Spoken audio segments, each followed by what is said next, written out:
क्योंकि अब सैलरी आता है 70,000 सैलरी आता है तो ये अच्छा लगता है कि घर भेजते हैं। और कोई भी मानेगा नहीं इस बात को, पर ये सच है कि हम अपना ग्रेजुएशन BA हिस्ट्री ऑनर से किए हुए हैं। अभी भी याद है हमको जब MTS 2016 एग्ज़ाम हम दिए हुए थे MTS का, और वो हमारा कुछ मार्क्स रह गया था, तो मेरी मम्मी रोई थी कि। मेरे साथ हैं कृष्ण कुमार कन्हैया। सफलताओं की लिस्ट तो इनकी बहुत लंबी है, लेकिन उससे भी लंबी लिस्ट है असफलताओं की। ग्रुप डी का एग्ज़ाम दिया इन्होंने, उसमें भी फेल हो गए। CHSL 2 बार फेल हुए, लेकिन जब इन्होंने खेलना शुरू किया तो ऐसा खेला कि CGL के सभी फॉर्मेट में सफलता हासिल की, वो भी टॉप रैंक के साथ। MTS का एग्ज़ाम क्लियर किया, CHSL क्लियर किया, CGL क्लियर किया, और अभी पोस्टेड हैं as an assistant section officer. और ये जो बैग देख रहे हैं आप पीछे, ये इनकी ट्रेनिंग का बैग है, जो अभी इनकी ट्रेनिंग चल रही है असिस्टेंट सेक्शन ऑफिसर की। ये ISTM, ये जो इनको नोट बुक्स वगैरह मतलब पेपर्स वगैरह रखने को मिला है वो है। और ये जो आप बॉटल देख रहे हैं, ये भी इनको इस ट्रेनिंग का ही हिस्सा है जो इनको मिला हुआ है, ट्रेनिंग में ही मिला है। ठीक, इनकी मतलब मैं बात करूं इनकी तो बहुत ही तगड़ी जर्नी है। हिंदी माध्यम के विद्यार्थी रहे हैं, ऐसे स्कूल से पढ़ा इन्होंने जहाँ की शुरुआती। यस सर, हम सब कुछ गांव से ही किए थे। पिताजी क्या करते हैं? मेरे पिताजी पहले एक फार्मर थे, पर आफ्टर 2008 में फ्लड आया था, तो उसके बाद वो अब शॉपकीपर हैं। तो पहली बार कब पढ़ी थी इंग्लिश आपने? किस क्लास में आपके स्कूल में इंग्लिश इंट्रोड्यूस हुई? आप तो सरकारी स्कूल से थे। सर जब हमको अभी भी याद है कि 6th क्लास में पहली बार बुक को इंट्रोड्यूस किया गया था, इंग्लिश बुक को। तो उस समय जब जो अभी तक याद है हमको कि 6th क्लास में पहली बार इंग्लिश बुक को देखने को मिला था। और नंबर कितना लाया CGL में, मेंस में, इंग्लिश में? मेरा 16 नवंबर को एग्ज़ाम था, तो मेरा रो स्कोर 183.75 था इंग्लिश में, जो नॉर्मलाइज होकर शायद 184 हुआ था। मतलब 183.75 नंबर, हिंदी माध्यम का बच्चा। और एक चीज़ तो आपने और बताई मुझे कि आप लगातार ढेर सारे टेस्ट में, मैं भी वहीं से कनेक्ट हुआ आपसे, लगातार आप टॉप करते रहे। ग्रेड अप का टेस्ट, टेक्स्ट बुक का टेस्ट, SSC ट्यूब का टेस्ट, या तो आप पहली रैंक पे होते थे या तो आप टॉप 10 में होते थे। सही बात है ये सर, ये बात सही है सर। और 2019 का ये नवंबर का टाइम है जब टेक्स्ट बुक पे लैब टेस्ट होते थे। और अभी भी याद है हमको जब पहली बार हम जीमेल पे टेक्स्ट बुक से एक मेल आया था कि आपका स्कोर कार्ड आता है 10 बजे रात में। तो हम जब खोले ना और देखते हैं रैंक 1 है, 186 मार्क है, तो हमको एक बिलीव नहीं हुआ, हम लोग किसका ईमेल हमको भेज दिया है। बाद में हमको तो उस दिन खुशी का ठिकाना नहीं था, तो वो पहली बार फेसबुक पे पोस्ट भी किए थे। वो पहला जर्नी था मेरा, स्टार्टिंग वही था। उसके बाद तो पीछे मुड़ के देखे नहीं सर कभी। फिर कौन कौन से टेस्ट आपने टॉप किया? उसके बाद सर हम ग्रेड अप का टेस्ट टॉप किए थे, लगातार 4 बार टॉप किए थे हम। और हमको 2 बार टी-शर्ट भेजा गया था। इवन 3rd बार टी-शर्ट भेजने से उन्होंने मना कर दिया था। उन्होंने बोला था कि 2 बार भेजने की पॉलिसी है, ऐसा कुछ हमको अभी याद है। और उसके बाद SSC ट्यूब के मॉक में टॉप 20 में आते थे। किसी बार अगर बिगड़ गया इंग्लिश या मैथ तो टॉप 30 के आसपास हम रहते थे। अभी भी वो PDF होंगे वहाँ पे जो रैंक में टॉप करते थे। उसके बाद ऑलिव बोर्ड हुआ, सुपर मॉक हुआ। सुपर मॉक का भी मॉक हम अच्छे से देते थे, और 190 टॉप 10 में वहाँ भी रहते थे हम। तो मतलब हमेशा टॉप 10 में मॉक्स में बने रहते थे। और इससे भी इंटरेस्टिंग बात सुनिए, आपका बैकग्राउंड क्या है, ग्रेजुएशन में क्या किया है आपने, जरा वो तो बताइए सबको। सर ये बहुत ही इंटरेस्टिंग बात आप पूछे हैं, और कोई भी मानेगा नहीं इस बात को, पर ये सच है कि हम अपना ग्रेजुएशन BA हिस्ट्री ऑनर से किए हुए हैं, नॉर्मल हिस्ट्री ऑनर्स से किए हुए हैं। तो BA हिस्ट्री ऑनर्स का लड़का यहाँ पे IIT से भी बच्चे अब आने लगे हैं, NIT का तो पूरा झुंड है, इंजीनियरिंग कॉलेजेस से बच्चे BSc DU और BHU, उनके बीच में एकदम टॉप करता रहा। मतलब कहाँ से कैसे तैयारी की थी आप? सर ये मोटिवेशन हमको अपने फैमिली से मिला था, क्योंकि अभी भी याद है हमको जब MTS 2016 एग्ज़ाम हम दिए हुए थे MTS का, और वो हमारा कुछ मार्क्स रह गया था, तो मेरी मम्मी रोई थी कि काश हो जाता तो अच्छा होता। मेरी मम्मी चाहती थी या फिर हम भी चाहते थे किसी भी जॉब में सेटल हो जाए, छोटा जॉब में सेटल हो जाए। पर उसमें ये लगा था, एहसास हुआ था कि चलो नहीं हुआ तो कोई बात नहीं, कुछ अच्छा ही होगा ज़िंदगी में। तो उसके बाद लगे रहे। और 2018 में एक ऐसा टीचर हमको मिले थे जो मेरा कॉन्फिडेंस को और मेरे अंदर की कैपेबिलिटी को बहुत ही निखार दिए थे। उन टीचर के बारे में भी बात करेंगे, लेकिन थोड़ी देर में। तो MTS नहीं हुआ, फिर आपने CHSL दिया आपने सर MTS नहीं हुआ, फिर CSL 2017 दिए, और CSL 2017 में बहुत अच्छा खासा कटअप गया था, मेरा प्री भी नहीं निकला था। अच्छा। तो बहुत ही अफसोस हुआ उस वक्त कि ये 2 से 3 साल से तैयारी कर रहे हैं। मतलब जो भी बात है कि तैयारी 2015 से कर रहे थे। अच्छा रुकिए जरा, ग्रेजुएशन कहाँ से थी आपकी, कॉलेज का नाम? मैं 2 चीज़ें जानना चाहूँगा, और किस ईयर के ग्रेजुएट हैं आप? सर ग्रेजुएशन मेरा 2018 में हुआ है और कॉलेज का नाम था यूनिवर्सिटी का नाम था BNMU मधेपुरा। ठीक है, तो फिर हाँ, हिस्ट्री से फिर ये आप अभी बता रहे हैं कि आप MTS का एग्ज़ाम क्लियर नहीं हुआ, CHSL भी फेल, और फिर एक टॉप कब करना मॉक्स शुरू कर दिया। इवन इसके बाद तो ग्रुप डी भी हम प्री दिए थे, और जब ग्रुप डी का एग्ज़ाम हम दे रहे थे तो हमको ये लगा कि क्या कैपेबिलिटी है मेरा कि हम ग्रुप डी का एग्ज़ाम दे रहे हैं, पर उसको एग्ज़ाम दिए थे। और अभी भी याद है हमको, जनवरी 2019 का बात है, ठंडा का मौसम था, जब ग्रुप डी का रिजल्ट आया था और उसमें मेरा नाम नहीं था। मतलब अफसोस तो नहीं हुआ कि हम जाना भी नहीं चाहते ग्रुप डी में, पर हमको ये अंदर से लगा कि क्या हम इतना ऐसे पढ़ने में कि हम ग्रुप डी भी प्री नहीं निकला है हमसे। तो उसके बाद हमको लगा कि या तो करना है या तो छोड़ना है, पर छोड़ने का ऑप्शन नहीं था मेरे पास। तो उसके बाद हम जो है अपने अंदर जितना भी चीज़ था, पढ़ाई को गति को बढ़ा दिए, स्पीड को बढ़ा दिए। 12 घंटा पढ़ते थे। इवन जब रात में खाना खाने के बाद बैठते थे पढ़ने के लिए रात में 9 बजे, तो डायरेक्ट सुबह 6 बजे उठते थे। रात के 9 से सुबह 6 तक पढ़ते ही रहते थे। तो भैया क्या क्या पढ़ते थे, ज़रा वो भी बताओ आप। पहले ना, सबसे पहले मुझे लगता है कि इनकी जर्नी तो हम जानेंगे, इंस्पायर तो होंगे इनसे, लेकिन इनको हम स्ट्रेटजी लिए बिना भी नहीं छोड़ने वाले हैं। तो 9 से 6 पे इनका क्या शेड्यूल होता था, रात के 9 से सुबह 6, वो समझते हैं सबसे पहले। कैसे कैसे सब्जेक्ट्स 1 बाय 1 ये कंप्लीट करते थे। सर 9 बजे जो है सर का क्लास आता था, जहाँ से मैथ पढ़ते थे। तो 9 से 11 वहाँ जाता था, और 11 से 12 क्या करते थे, जो भी क्लास वो बताते थे उसके जो भी ट्रिक्स होते थे, जो भी मेन पॉइंट होते थे, उसको हम एक अलग कॉपी में नोट कर जाके उसको रिवाइज कर सकें। ये हम बताए हुए भी हैं, जो हमसे पूछे हुए हैं कि मैथ को पढ़ने का ये अच्छा तरीका है। ठीक है। और फिर 12 से 2 हम मैथ का मॉक देते थे प्रॉपर। थोड़ा देर रेस्ट लेते थे, उस बीच में 10-15 मिनट का रेस्ट लेते थे, और उसके बाद 12 से 2 प्रॉपर मैथ का मॉक देते थे हम। ठीक है। उसके बाद उसका एनालिसिस करते थे। फिर 3 से 5 इंग्लिश का मॉक देते थे। फिर 5 से 6 उसका एनालिसिस करते थे। रात का टाइम था मेरे पास मॉक के देने के लिए, क्योंकि उस गाँव में थोड़ा शोरगुल भी बहुत ज़्यादा होता था, तो रात में ये आसानी होता था, हम शोरगुल में पढ़ नहीं पाते थे। तो रात में हम प्रॉपर मॉक देने के लिए रखते थे। अच्छा, तो यही चलता रहा 6 बजे तक, है ना। फिर उसके बाद सो जाते थे। हाँ, उसके बाद सो जाते थे, और दिन में उठते थे 1 बजे, 12-1 बजे उठते थे। और फिर उसके बाद फिर फ्रेश होते थे, खाना पीना खाते थे, और फिर हम शाम में 6 बजे तक पढ़ते थे। 6 से 7 रेस्ट लिए, फिर 7 से 6 से 6:30 तक रेस्ट लिए। उसके बाद थोड़ा देर और पढ़ते थे, और फिर खाना खा के फिर लग जाते थे। ये इतना शेड्यूल चला था कि इससे मेरा बॉडी भी ख़राब होने लगा था, पर अब मेरे पास कोई ऑप्शन नहीं था। तो आप दिन में क्यों नहीं पढ़ते थे बिल्कुल? क्योंकि दिन में शायद स्लीप, हमारी जो सोने की भी वो रहती है वो। सर इसके लिए तो हम बहुत डांट खा चुके हैं घर से। अच्छा। एक्चुअली प्रॉब्लम क्या था सर, क्या कि थोड़ा शोरगुल का माहौल था, थोड़ा हम लोनलीनेस चाहते थे कि अकेलापन हो, कि अकेलापन में खुद को ढूंढ सकें क्या है नहीं है, कि कौन है कृष्णा, क्या है कृष्णा। वो अकेलापन ढूंढते ढूंढते फरवरी 2019 में जो स्टार्ट किया था, वो नवंबर 2019 में रैंक 1 लाने लगा था। एक सेकंड, फिर से कितना टाइम लगा था? मतलब फरवरी 2019 में जो ग्रुप डी का फेल हुआ था, वो नवंबर 2019 में टेक्स्ट बुक के मॉक में रैंक 1 आने लगा था, रैंक 3 आने लगा था, रैंक 7 आने लगा था।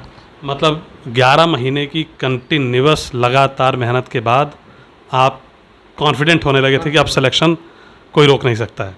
कॉन्फिडेंट होने लगे थे। उसके बाद जब ये होने लगा, रैंक आने लगा, तो उससे ज़्यादा ज़रूरी ये था कि उस रैंक को बनाए रखना कितना ज़रूरी है। क्या?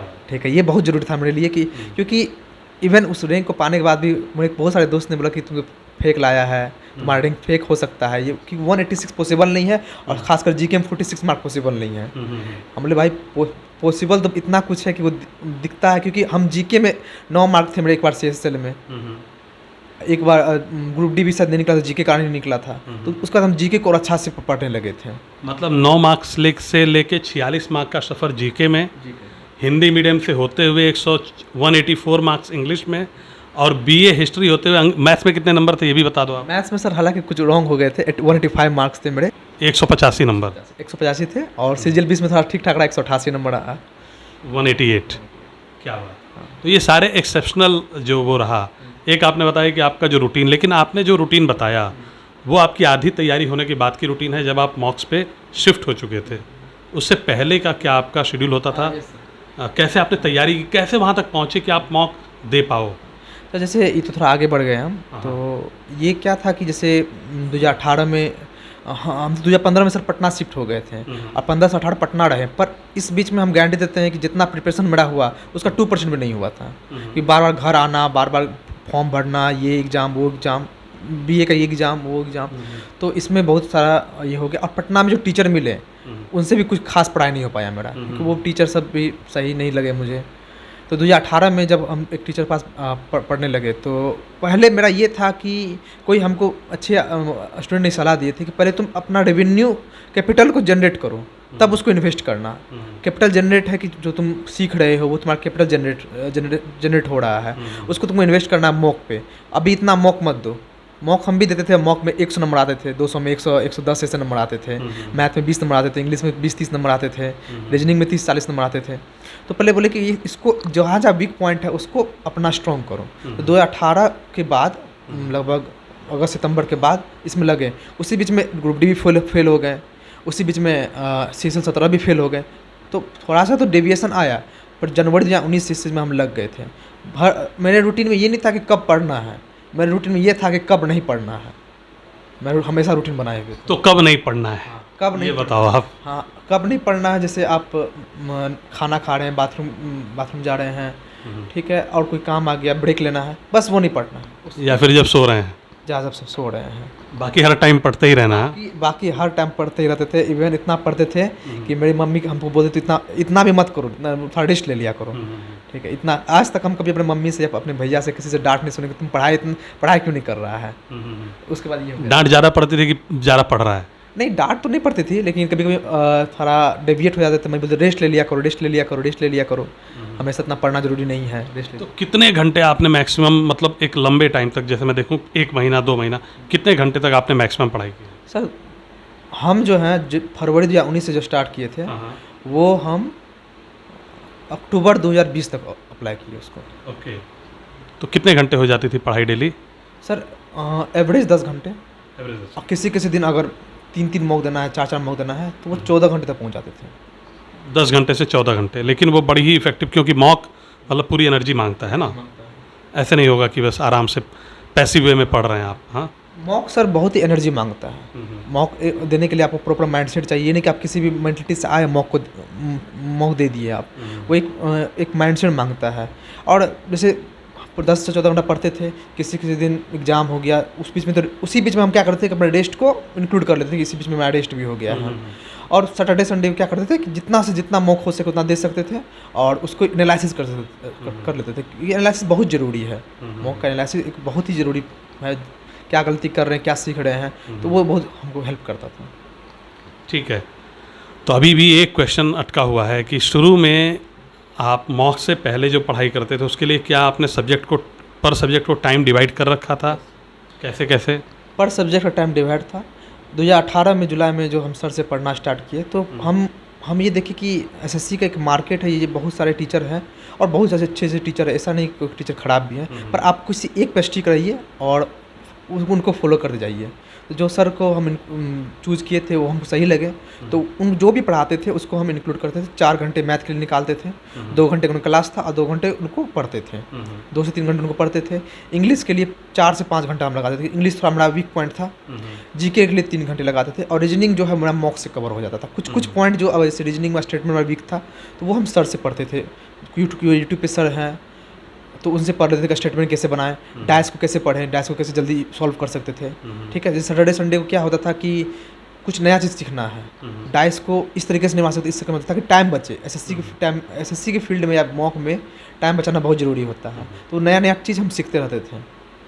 ओके, तो ये कौन से टीचर थे जिन्होंने आपको इतना मोटिवेट किया और आपको सफलता में बहुत बड़ा योगदान मुझे दिख रहा है उनका? सर ये अमीय कुमार सर थे, और ये रांची में पढ़ाते हैं, एक बहुत अच्छे टीचर हैं, और उनका मेरी सक्सेस में बहुत ही बड़ा योगदान है उनका। ये तो ऑनलाइन भी पढ़ाते हैं ना? हाँ, ऑनलाइन ही पढ़ाते हैं सर। लेकिन एक चीज़ मैं आपको गाइड कर दूं कि इनके कहने से आप अमिया सर से पढ़ने मत जाइएगा, ठीक है? अमिया सर तब पढ़ाते हैं जब आपको लग रहा है कि आप प्री तो क्लियर कर ही लोगे, तब जाओ, वो आपको टॉप करा देंगे। मैथ्स में 200 में 200 दिला सकते हैं, लेकिन अगर आपकी मैथ्स बहुत वीक है तो उनकी क्लास आपके समझ ही नहीं आएगी, आप तैयारी छोड़ सकते हो। क्या गलत तो नहीं कह रहा हूँ मैं? एकदम सही है सर। एक्चुअली क्या है सर कि उनका मैथ बियॉन्ड लेवल है, बहुत अच्छा मैथ है उनका, और पर उनसे पढ़ने के लिए आपको वो कैपेबिलिटी होना चाहिए। अगर उनके क्लास को आप झेल लीजिएगा तो सोचिए आपका मैथ कितना अच्छा हो जाएगा। जैसे हम खुद हैं, मेरा मेंस में मैं जब हम पहला मॉक स्टार्ट किए थे मेंस का देना, तो तीसरा से चौथा सवाल हमसे बन नहीं रहा था। 95 नंबर आए थे, अभी तक याद है कि वो 3 डिजिट में नहीं पहुंचा था। मतलब कि इतना ख़राब है कि 3 डिजिट में भी फिगर नहीं पहुंच रहा है। तो वहाँ से लेकर 185 तक का सफ़र जो है, या फिर भले मेरे मेंस में कुछ सवाल सिली मिस्टेक हो गए, बहुत सिली मिस्टेक हुए हैं, इतना कि हम बोल भी नहीं सकते हैं, इतने सिली मिस्टेक हो गया। और कुछ कुछ टफ क्वेश्चन थे जिसको हम सॉल्व कर लिए थे, टाइम बच गया था, हम सॉल्व कर लिए थे। 16 नवंबर का शिफ्ट था, तो वहाँ तक का सफ़र इतना आसान नहीं था। तो उनको झेलना ही बहुत बड़ी बात है। उनसे सब कोई नहीं पढ़ सकते हैं। जिनका मैथ अच्छा है वो उनके पास जाइए, उनसे अच्छा पढ़ सकते हैं। बेसिक नहीं है तो बेसिक ठीक कीजिए पहले बेसिक ठीक कीजिए, फिर अमिया सर के बारे में सोचिएगा। ठीक है, एक बात तो ये हो गई। अब आते हैं ज़रा सा, आपने बताया कि ठीक है सारे सब्जेक्ट्स के टाइम डिवाइडेड थे, किताबें कौन कौन सी आपने यूज़ की थी, रिसोर्सेज क्या क्या थे आपके? रिसोर्सेज तो ऐसे मार्केट में बहुत सारे रिसोर्सेज हैं, पर जैसे मेरे एक अंकल हैं, वो बोलते हैं, पड़ोसी अंकल है, वो बोलते हैं क्या पढ़ना है उसे ज़रूरी है क्या नहीं पढ़ना है। ये बहुत ही इंपॉर्टेंट चीज़ है, सच्चे में ये फैक्टर बहुत काम करता है, क्योंकि मार्केट में बहुत सारे बुक्स हैं और आपके पास एक लिमिटेड टाइम है। तो उस चीज़ को आप फॉलो कीजिए। जो हो सकता है कि जो हम पढ़ें वो आपके लिए नहीं बना हो, या हो सकता है कि हम जो पढ़ें वो आपके लिए बना भी हो, तो उस चीज़ को बहुत ज़रूरी है। तो सबसे पहले तो जो बात है कि हम राकेश सर के क्लास नोट्स और एडवांस मैथ को स्टार्ट किए थे, क्योंकि एडवांस मैथ मेरा बहुत ही वीक था। पटना में जो पढ़े उसको तो सर छोड़ दीजिए, क्योंकि वो सीख नहीं पाए हम ज़्यादा। वो दूध भात था, कह सकते हैं वो दूध भात भी नहीं था, वो दूध भात भी नहीं था। मतलब क्या बोले हम, ये आजकल मतलब टाइम वेस्ट हुआ वहाँ पे, सीधी सी बात। बहुत अच्छा से टाइम वेस्ट हुआ वहाँ पे, मज़ा आ गया एकदम वेस्ट करके। कह सकते हैं सर, मतलब बहुत अच्छा से वहाँ टाइम वेस्ट हुआ, पैसे भी लग गए, काफ़ी खर्च भी हो गए, और फैमिली कंडीशन उतना नहीं था, फिर भी मेरे भैया खड़वाए हमको। पर जब यहाँ पे आए, सर से पढ़ने लगे, तो उससे पहले हम जो है अपना बेसिक ठीक किए थे। हमेशा से ऐसे नहीं कि हम हमेशा पढ़ने पास आए तो डायरेक्ट आ गए। जैसे मेरा ज्योमेट्री बहुत ही वीक था। ज्योमेट्री में सर क्या था, ऐसा इतना हाल मेरा खराब हाल था कि एक लाइन 180 डिग्री होता है, सर्कल 360 डिग्री होता है, ट्रायंगल 180 डिग्री होता है। इसके अलावा कुछ पता नहीं था हमको, कुछ पता भी नहीं था हमको। वहाँ से स्टार्टिंग पॉइंट से हम स्टार्ट किए थे राकेश यादव सर के बुक से। ठीक है, हो सकता है जिसका ज्योमेट्री अच्छा हो उनको ये बुक का जरूरत नहीं हो। क्लास नोट से स्टार्ट किए थे, उनके एडवांस मैथ से स्टार्ट किए थे, अर्थमेटिक्स से स्टार्ट किए थे। पहले बेसिक को अच्छा कर लिए थे, फिर उन्होंने 7300 के बुक को 2 बार लगाए थे। ठीक है, और एसएससी फील्ड में आप ये नहीं कि आप एक बार लगाएं तो एक ही बार लगाना जरूरी है। जो क्वेश्चन नहीं बनता उसको 2 बार लगाएं। और सबसे अच्छा तरीका क्या था कि हम प्रॉपर नोट्स रखते थे। जैसे छोटा छोटा कॉपी रखते थे, ज्योमेट्री का एक कॉपी, उसके बाद अलजेब्रा की एक कॉपी, नंबर सिस्टम एक कॉपी, उसमें सारा ट्रिक्स लिखते थे, जितना फॉर्मूला ट्रिक्स है, ताकि उसको हम रिवाइज करते जाएं। आप सारा क्वेश्चन को दोबारा रिवाइज नहीं कर सकते हैं, पर ट्रिक्स को, फॉर्मूला को दोबारा रिवाइज कर सकते हैं, कि वही आपको काम आने वाले, वही क्वेश्चन में आपको अप्लाई करने हैं। डायरेक्ट रिजल्ट को नोट्स करते जाते थे। तो उसके बाद क्या हुआ कि जब अमीर सर के पास आए तो वो स्टार्टिंग से पढ़ाने लगे, ज्योमेट्री, नंबर सिस्टम, बहुत कुछ ऐसा आता था उनसे पढ़ने के लिए कि जो समझ में नहीं आता था, जो लगता था कि एसएससी फील्ड में तो आता ही नहीं है। पर थोड़ा इरिलेवेंसी भी था, तो बाद में वो चीज़ हम थोड़ा उसको हटा के और अच्छा चीज़ को इंक्लूड किए उसमें। जो चीज़ जैसे उनका बुक में क्या था कि थोड़ा कैट के ही पढ़ाते थे, तो उस चीज़ को थोड़ा हम पढ़ भी लेते थे, ऐसा नहीं कि नहीं पढ़ते थे, पढ़ भी लेते ताकि वो हमको हेल्प करे इनकेस आ जाए, क्योंकि बहुत ऐसा क्वेश्चन था एसएससी में जो उनके नोट्स डायरेक्ट आए हुए हैं। अच्छा, कुछ टीचर कहते हैं कि थिंक विदाउट इंक, बेटा लिखो ही मत हो जाएगा, तो इस पर आपका कितना भरोसा है? मेरा इस पर भरोसा नहीं है। मुझे लगता है कि वो लगातार प्रैक्टिस से ही आप इस टिप्स आपके दिमाग में सॉल्व होने लगते हैं, वही टाइम स्किप होता है। ये प्रैक्टिस, हम जैसे पहले बताया कि हम एक ही बुक को 2 बार सॉल्व किए, क्यों किए? क्योंकि हमें पता है क्वेश्चन कैसे बनेगा, पर उसमें भी बहुत चीज़ है कि स्टेप को कैसे, उसको स्टेप को जंप करना है, वहाँ पता चलेगा। दोबारा बनाइएगा तो, दोबारा बनाइएगा तो पता चलेगा। ठीक है, ये नहीं कि आपको कलम चलाना ही नहीं पड़ेगा, इतना भी सर नहीं होता है। तो आपने मैथ्स की किताबें बताई, इसके बाद इंग्लिश के लिए आपने क्या क्या किया था? सर मैथ्स का और भी छूट गया है, तो जैसे टोटल गधा का सीट था, ठीक है, वो सीट्स में कुछ रिलेवेंट क्वेश्चन भी थे, तो जो रिलेवेंट क्वेश्चन थे उसको सॉल्व किए थे। अमीर सर जो भी नोट्स दिए हुए थे उनको सॉल्व किए हुए थे। उसके बाद 7300 तो सॉल्व किए थे ऑफ कोर्स। उसके बाद 1 और 2 बुक था, क्वांटम कैट का कुछ कुछ पोर्शन हम लगाए हुए थे सर। जैसे नंबर सिस्टम लगाए हुए थे, ज्योमेट्री लगाए हुए थे, ट्रिग्नोमेट्री लगाए हुए थे। ट्रिग्नोमेट्री थोड़ा वीक था मेरा, तो ट्रिग्नोमेट्री का क्या किए थे ना, 10th क्लास का RD शर्मा का बुक लगाए हुए थे। तो ये सब पे डिपेंड करता है कि वो कौन सा बुक लगाए, कौन सा बुक अच्छा है। जैसे मदर्स हब का भी 1-2 बुक था, तो उसको भी हम सॉल्व किए हुए। आर.डी. शर्मा मुझे लगता है कि अगर आपका बेस वीक है तो वो बहुत अच्छा कर देती है, एक्सेप्शनली फास्ट कर देती है आपको, ट्रेडिशनल मेथड होते हुए भी। आर.डी. शर्मा बहुत अच्छा बुक है सर, जो कि हम 9th-10th का खुद हम उसमें ज्योमेट्री भी कुछ पोर्शन लगाए हुए थे और ट्रिग्नोमेट्री पूरा लगाए थे 10th का, क्योंकि ट्रिग्नोमेट्री क्या हुआ था, 10th में तो पढ़े थे, 11th-12th में पढ़े थे, लेकिन 12th में जो ट्रिग्नोमेट्री पढ़े थे वो पूरा ट्रेडिशनल मेथड पढ़े हुए थे। यहाँ अगर ट्रेडिशन से हम जाते तो हमको बहुत अधिक टाइम लग जाता, इसलिए जो है उसको हम दोबारा सॉल्व किए थे। ठीक, तो ये बात हो गई मैथ्स की। अब इंग्लिश में 184 नंबर, हिंदी मीडियम, मतलब अगर स्कूल जाके देखें तो ABCD भी 6th में शुरू होनी है ना? तो ये इसके लिए आपने क्या किया? कैसे हिंदी माध्यम के बच्चे इतना ज़्यादा नंबर ला सकते हैं? सर जैसे इंग्लिश जो है वो स्टार्टिंग में जो थोड़ा इंग्लिश से प्रति में लगाव तो था, जब 6th क्लास में इंट्रोड्यूस हुआ था, तो 7-8 क्लास में भी एक सर थे, उनसे पढ़ते थे इंग्लिश। आज उनका भी बहुत एहसानमंद है हम, ठीक है। वो पढ़ाते थे ट्रांसलेशन बनाना, उसमें बेसिक बुक सब आता था, जैसे ऑक्सफोर्ड का बुक आता था, Oxford junior English grammar, translation, current, Oxford current आता था, तो वो सबसे स्टार्ट तो किए थे। और थोड़ा हैबिट रखते थे 9th-10th में कि पता नहीं क्यों था वो बचपन से थोड़ा इंग्लिश बोले, टूटा-फूटा बोलते थे, कोशिश करते टूटा-फूटा बोलते थे। 11th-12th तो हालांकि हिंदी मीडियम से ही गया मेरा। 12th में इंग्लिश मीडियम थोड़ा दिन पढ़े थे, इंग्लिश थोड़ा पढ़े थे, क्योंकि गाँव था सर, उतना अच्छा टीचर भी नहीं मिलते थे हम लोग को, तो फिर भी पढ़े थे।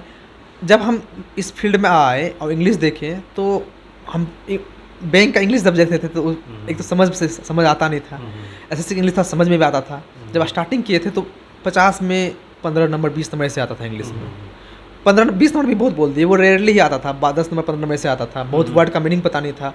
तो जब इंग्लिश का टीचर से भी लिए थे तो खास तो हेल्प नहीं किया, थोड़ा मोड़ा हेल्प जरूर किया था इंग्लिश का, क्योंकि वर्ड मीनिंग याद किए थे, तो ऐसे थे कि 2-3 नंबर और बढ़ गए मेरे। हमको जब मेरा सीधा 17 फेल हुए थे, हम प्री नहीं निकला था, इंग्लिश में मेरा लगभग 25-24 मार्क्स थे, तो हमको उस समय ये एहसास हो गया था कि अगर निकालना है CSL या फिर CGL या MTS क्यों नहीं निकालना है, तो आप इवन MTS भी उस समय तक शायद रिजल्ट आ गया था, निकालना है तो आपको इंग्लिश और GK पे तो वर्क करना ही होगा, क्योंकि उसमें तक बस मैथ पे वर्क कर देते हैं हम, इंग्लिश पे और GK पे, क्योंकि हम मैथ से टाइम इसी पे देते थे, इंग्लिश पे और GK पे। इंग्लिश का कोर्स भी लाना पसंद नहीं किया, क्योंकि हमको लगा कि इतना तो पता था और सीनियर सब भी थे कि इंग्लिश जो है खुद से पढ़ने लायक है, ठीक है। तो एक डेली रीडिंग का हैबिट डालना स्टार्ट किए। सबसे पहले क्या किए सर कि जमाल परवेज सर हैं पटना के, उनसे पढ़े तो हम नहीं है, पर उनका जो बुक है वो मतलब वर्ड सब्स्टिट्यूशन का, साइनो एंटो का, उसको हम लिए और उसको पूरा बुक को 3 से 4 बार पढ़े उसको, बहुत अच्छा बुक था उनका साइनो एंटो का। उसके बाद हम MB बुक को खरीदे थे, MB पब्लिकेशन बहुत अच्छा बुक है वो, ठीक, सेट वाइज दिया रहता है। उसके सेट को हम लगभग 4 से 5 बार पढ़े हुए हैं, हर सेट को, और इवन इतना पढ़े थे उस बुक को कि वो बुक जो है एकदम रद्दी हो गया था, बुक का परखच्चा उड़ा दिए थे। हाँ, ऐसा कह सकते हैं कि वो बुक हम अपने एक दोस्त को भी दिए थे, बोले थे ये बुक को क्या किए हो, खा गए पूरा। तो उस बुक को हम लगभग इतना और बनाए थे, उसका सारा सेट सॉल्व किए थे, क्योंकि हमको पता था इसमें प्रीवियस टेस्ट बहुत ही रिपीट होता है। और इवन ये था कि इंग्लिश का तो कोई प्रीवियस ऐसा, कोई मैथ का तो प्रीवियस ऐसा समझे भी, इंग्लिश का कोई प्रीवियस नहीं होता, इंग्लिश का तो रूल्स है। उसके बाद SP Bakshi book sir SP Bakshi भी पढ़े, SP बख्शी भी बुक हम पढ़े थे, ठीक है। था ग्रामर पूरी तो नहीं पढ़े थे, पर हाँ ग्रामर उनसे पढ़े हुए थे, ठीक है। वोकैब उनसे हम नहीं पढ़े थे, लेकिन ग्रामर उनसे पढ़े हुए थे, क्योंकि उन्होंने लास्ट में जो एक्सरसाइज दिया हुआ था, एक्सरसाइज को सॉल्व किए थे, तो समझ में आया था क्या करना है, नहीं करना है, क्या करना है, नहीं करना है उसमें। तो MB पब्लिकेशन, SP बख्शी, ये 2 किताबों ने आपकी काफ़ी मदद की। ये 2 और बुक रीड और paper reading, newspaper paper reading पढ़ते थे, नॉवल पढ़ते थे, ठीक है। पेपर रीडिंग में हम द टाइम्स ऑफ इंडिया पढ़ते थे, ठीक है। द हिंदू जो है थोड़ा कभी बियॉन्ड अपर लेवल का हो जाता है, और बियॉन्ड मैथ लेवल भी था, तो हमको कोई बोला भी था कि टाइम्स ऑफ इंडिया सही है, और SSC का इंग्लिश को उतना भी हाई नहीं आता है कि उतना तुम कर सकते हो, जो तुम्हारे लेवल का है तुम वो कर सकते हो। उसके बाद हिंदू भी पढ़े थे, ऐसा नहीं कि नहीं पढ़े थे, कुछ दिन पढ़े थे हिंदू, लेकिन हम जो गांव में तो सर इंग्लिश पेपर का भी बहुत इश्यू होता था, तो PDF से हम डाउनलोड करके पढ़ते थे उस चीज़ को। ओके, तो ये थी इंग्लिश के लिए, है ना। और GS में जो ये तगड़ा वाला जो जंप था, मतलब सीधा 40 नंबर का लगभग जंप, 35-40 नंबर का, ये कैसे आया था, क्या क्या GS के लिए करना पड़ा था? जीएस के लिए तो बहुत कुछ करना पड़ा था सर। जीएस के लिए तो एक बार ऐसा हुआ था कि हम ये स्टोरी भी बताएंगे आपको। जीएस जब सीएसएल 2019 नहीं निकला था, ग्रुप डी निकला था, तो हमको लगा क्या कि बहुत लोग जीएस इसलिए भी नहीं पढ़ते थे कि मेंस में जीएस नहीं आता है। और बाद में एहसास हुआ कट ऑफ देखे, जब सीएसएल 17 का कट ऑफ हम देखे थे 143.5 था, 143.5 था, तो हमको लगा कि बिना जीके पॉसिबल कैसे है ये है, क्योंकि हम बस करंट अफेयर पढ़ लेते थे, बस करंट अफेयर पढ़ते थे, करंट अफेयर पढ़ लिए, उसे 5-10 नंबर जो मार्क आया आ गया। तो हम बोले बिना जीके पॉसिबल नहीं है ये निकलना। हम बोले हमको हर हाल में जॉब लेना है, क्योंकि मेरे पास और कोई ऑप्शन नहीं था। बहुत के पास ऑप्शन होता भी है, और आज ये खुशी भी है सर कि बहुत मेरे पास ऑप्शन नहीं था, और ऑप्शन होता तो हम भटक जाते हैं। तो मेरे पास ऑप्शन कुछ नहीं था, तो हम बोला जीके तो पढ़ना पड़ेगा। और लूसेंट उससे पहले हम पढ़े हुए थे। Lucent is a very good book, इसको हम भी बोल सकते हैं। भले उससे 10 नंबर का भी एग्जाम में नहीं आता है, पर आपको अपना बेसिक ठीक करना है तो लूसेंट ठीक करना पड़ेगा आपको। मतलब लूसेंट रटना पड़ेगा एकदम, रट रट रट एकदम। सर लूसेंट रटना तो पड़ेगा, लेकिन लूसेंट को समझना बहुत जरूरी है। आप रटिएगा तो भूल जाइएगा। समझ समझ के रटना पड़ेगा, समझ के रटना पड़ेगा लूसेंट को, ये बहुत ज़रूरी है लूसेंट को समझ के रटना। तो जैसे उसका हिस्ट्री है, लूसेंट की हिस्ट्री पढ़ने से क्या हुआ कि हमको ग्रेजुएशन में भी हेल्प मिल गया, तो दोनों हो गया। ज्योग्राफी है, मिसलेनियस पॉइंट है, इसका बहुत अच्छा है। इसका पॉलिटिकल साइंस बहुत अच्छा है लूसेंट का। अगर आप लूसेंट का पॉलिटिकल साइंस अभी पढ़िएगा ना, तो आपको एसएससी में 70 to 80% पॉलिटिकल साइंस क्वेश्चन बन जाएंगे। कुछ वीक है उसका, तो इकोनॉमिक्स वीक है और बायोलॉजी उसका वीक है, पर इतना से काम चल जाना है। इसके बाद सर हमको एहसास हुआ कि करंट अफेयर को हम बस कुछ बुक से कंप्लीट नहीं कर सकते हैं। उसी बीच में मेरा एक दोस्त था, वो भी सिलेक्टेड हो गया था, तो वो हमको बताया कि स्टडी IQ है, गौरव सर पढ़ाते हैं करंट अफेयर का, वो बहुत अच्छा पढ़ाते हैं। और खासकर हम बोले कि पढ़ाते क्या हैं, बुक से पढ़ लेंगे। तो बोले कि एक बार तुम वीडियो देख के देखो, ट्राई करके देखो उनको। तो उनका पढ़ाने का तरीका ये था ना कि वो अपने वीडियो में भी इतना बार रिपीट कर देते थे ना, याद हो जाता था। वीडियो में बहुत बार रिपीट कर देते थे, जो कि याद होता। अभी तो बहुत अच्छे टीचर भी आ गए हैं, वर्ल्ड अफेयर्स के भी आ गए हैं शायद, तो बहुत अच्छा उनका लगता था पढ़ना हमको। उसके बाद करंट अफेयर को हम थोड़ा मजबूत बनाने लगे पॉइंट को। ये करंट अफेयर जो मेरा एक भी सही नहीं होता था, 1-2 सही होता था, तो बाद में जैसे एग्जाम से पहले सर क्या कर देते 5-10 दिन पहले करंट अफेयर पढ़ने लगे। उससे कुछ आना है नहीं, 1-2 क्वेश्चन टकरा गए। उसके बाद हम जो एसएससी को मौका नहीं दी कोई लूप होल छोड़ने का। पहले हम अपना लूप होल रखते थे, फिर एसएससी को मौका नहीं दी, तुम कहाँ से पूछोगे, वहाँ हम अटैक करेंगे। ठीक है, तो करंट अफेयर जो है बहुत अच्छा हम करने लगे थे। इवन इतना सर करने लगे थे करंट अफेयर कि हमको सपना में करंट अफेयर आने लगा था। क्या बात है, सपना में लड़कियां नहीं आती थी? सपना में सर अब लड़कियां आती है, पहले नहीं आती थी। तो ये तो बड़ी अच्छी बात है कि एकदम फोकस। ठीक, तो ये बात हो गई जीएस की, है ना। मैथ्स, इंग्लिश, जीएस, रीजनिंग के लिए कुछ खास? रीजनिंग सर सेट से ही किए मेनली, और कुछ खास हम कर सकते थे। जैसे कुछ पॉइंट मेरा वीक था, जैसे डाइस वीक था मेरा, तो डाइस कहीं से पढ़ लिए। डाइस सर एक तो कहीं से पढ़े ही थे, उसके बाद अमीर सर भी पढ़ाए थे डाइस। और भी कुछ पॉइंट वीक था, तो उसको हम जैसे यूट्यूब पे कोई भी चैनल पर सर्च मारते थे, कोई भी ऐसे रेंडमली ये वीक है, इसको देखें यह तरीका अच्छा है, तो उसको नोट करते थे। ये सब सर करते थे हम सैटरडे संडे को। जब सैटरडे संडे को मेरा ऑफ रहता था, और उस दिन हम ये एक्सप्लोरेशन करते थे, कुछ एक्सप्लोर किए, एनालिसिस किए, कुछ नया मॉक दे दिए, ये सब चीज़ करते रहते थे। तो इस तरह आपने की पूरी तैयारी। ठीक, चैलेंजेस भी ढेर सारे रहे, तैयारी भी हुई। अब आपके क्या सजेशंस हैं, क्योंकि बच्चे अभी सीजीएल अप्रोच कर रहा है ना, कैसे तैयारी करनी चाहिए? क्या ये जो इतना कम टाइम है, क्या इसमें भी तैयारी हो सकती है? क्या लगता है? 100% सर हो सकता है। मेरा टाइम कम ही था। मेरा रियल प्रिपरेशन फरवरी 2019 से स्टार्ट हुआ है। उससे पहले आप कह सकते हैं कि बहुत लोग बोल सकते हैं कि आप 2015 से तैयारी करते हैं, पर ऐसा फैक्ट नहीं है। 2015 से 18 तक मेरे लाइफ में क्या हुआ हमको ही पता है। इवन 2020 में भी क्या हुआ वो हमको ही पता है, ये देखने नहीं गया। पर एसएससी का प्रिपरेशन 1 साल का डेडिकेटेड प्रिपरेशन मांगता है, जो हम अनुभव किए हैं। हो सकता है किसी के लिए 9 मंथ का हो सकता है किसी के लिए 15 मंथ का हो, पर मेरा ये मानना कि 1 साल का डेडिकेटेड प्रिपरेशन मांगता है एसएससी के फील्ड में। आप डेडिकेटेड होकर 10 घंटा दीजिए और आपका एक अच्छा मार्क आने लगेगा, क्योंकि एसएससी का एग्ज़ाम निकालना कोई बड़ा बात नहीं है। ये तो अब बोल रहे हैं आप, कल तक तो बड़ी बात थी सर। कल तक बड़ी बात थी, बहुत बड़ी बात थी। हम MTS LDC के लिए भी तरसे हुए हैं, और अब जब सीएस मिला है तो बहुत खुशी भी है। जब रिजल्ट देखे तो आँख में आंसू था, बहुत रोए थे उस दिन। बहुत भगवान करे वो मेरा लास्ट आँख जो रोए थे, उससे पहले बहुत तकलीफ से गुजरे हुए हैं। पर सीएस जो मिला तो यकीन भी नहीं था। एक UR कैटेगरी से थे, तो इशू ये भी था UR कैटेगरी से इस पर सीएस का सीट भी बहुत कम था। तो जब मिला तो बहुत खुशी था सीजीएल मिलने का, और अभी ट्रेनिंग का भी मज़ा ले रहे हैं।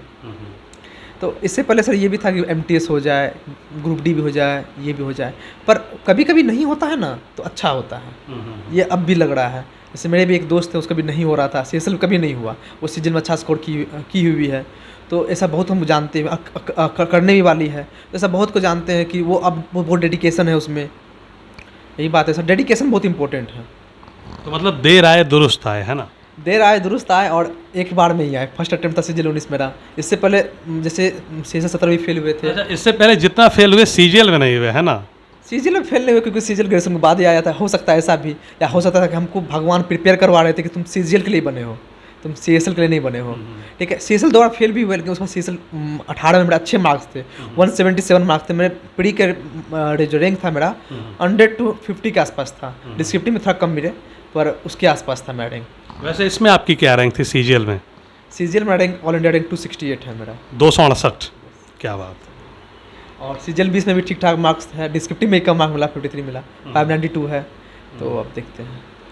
ओके, सो लास्ट लाइन आपको क्या लगती है? मतलब आप भी, ढेर सारे बच्चे आपको अप्रोच करते हैं क्योंकि आप लगातार टेस्ट टॉप कर रहे थे और बड़े फेमस थे सोशल मीडिया पे, तो वो क्या चीज़ें रहती हैं जो बच्चे आपसे लगातार पूछते हैं? आपको लगता है कि ये चीज़ें बच्चा एटलीस्ट अपनी रूटीन में डाल ले, और जो होगा वो देखा जाएगा, वो तो भगवान का मतलब छोड़ देते हैं, लेकिन इतना तो डाल ले, अपनी साइड से कमी ना रहे, वो कौन कौन सी चीज़ें हैं? सर पहला बात तो ये था कि हमारा एक ग्रुप था पांडाज फॉरएवर नाम से, अभी भी है। और पहली बात तो ये सर, हम फेमस थे नहीं, अभी थोड़ा बड़ा फेमस है, और जो है जेन्यून है सर।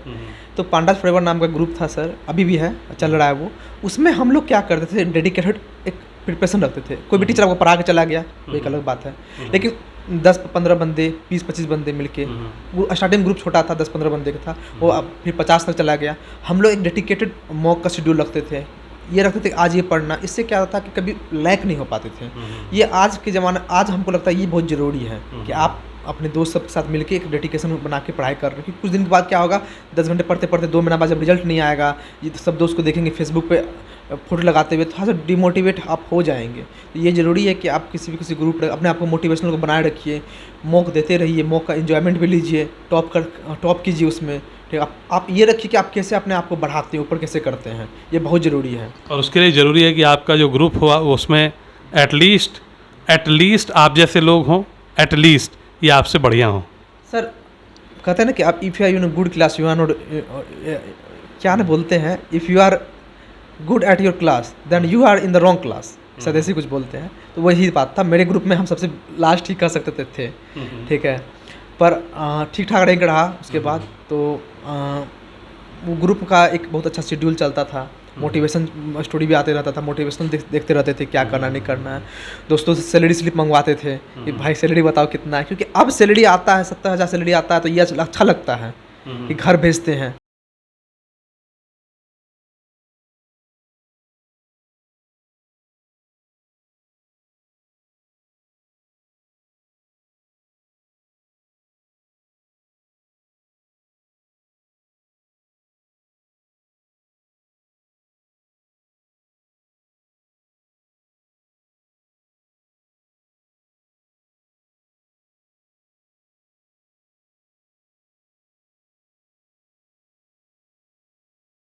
ठीक है, एक थोड़ा सा ये अच्छा लगता है, घर भेजते हैं। पहले मांगना पड़ता था, दोस्त से ही मांगना पड़ा या फैमिली से मांगना पड़ा, लेकिन अब भेजते हैं तो अच्छा लगता है।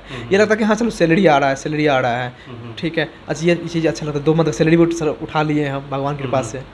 तो ये बहुत अच्छा लगता है, क्योंकि एक बार जब देखते थे कि बहुत को सैलरी उठाते हुए, सैलरी ले रहा है, और कभी कभी लगा कि हम भी उठाएं, तो ये चीज़ अब अच्छा लग रहा है। तो मतलब हम देखें तो एक चीज़ बहुत ज़रूरी है कि एक बहुत अच्छा ग्रुप हो जिसमें आपसे अच्छे लोग हों, तो खुद ही एक सही दिशा में आप हमेशा मूव करते रहेंगे। सर जरूरी नहीं कि आपसे बहुत अच्छा भी लोग हो, लो भी हो सकते हैं, एटलीस्ट अच्छे हो, कोशिश होना चाहिए कि अच्छे लोग हो। मतलब एफर्ट मार, मेरा अच्छा बुरा का मतलब ये है कि उसमें नेगेटिव लोग ना हो कि कहें कि यार इतनी भीड़ और सिलेक्शन ही नहीं होगा, अच्छे लोग हैं एफर्ट मारने वाले। सर ये बहुत बड़ी बात आपने कह दी है कि नेगेटिव लोग नहीं हो। सीजीएल 17 के बाद हम बहुत ऐसा वीडियो देखे थे, सीजीएल 17 का जब एग्ज़ाम हुआ था, कि अब सिलेक्शन नहीं हो पाएगा, नॉर्मल बच्चों का अब सिलेक्शन नहीं हो पाएगा, जो नॉर्मल बीए बीएससी करके आए हैं उसका सिलेक्शन नहीं हो पाएगा। ये वीडियो हम बहुत बार देखे हुए थे, शायद आप भी देखे हो सर, कि वो सीजीएल 17 में बहुत टफ मैथ आया था। ठीक है, तो उसके बाद ये एक प्रोपेगेंडा फैला दिया गया था कि नॉर्मल बच्चे को सिलेक्शन नहीं हो, जो IIT करके आते हैं, AIEEE करके आते हैं, नीट करके आते हैं, इस टाइप के बच्चे का ही सिलेक्शन हो पाएगा। अब SSC बहुत टफ मैथ पूछता है।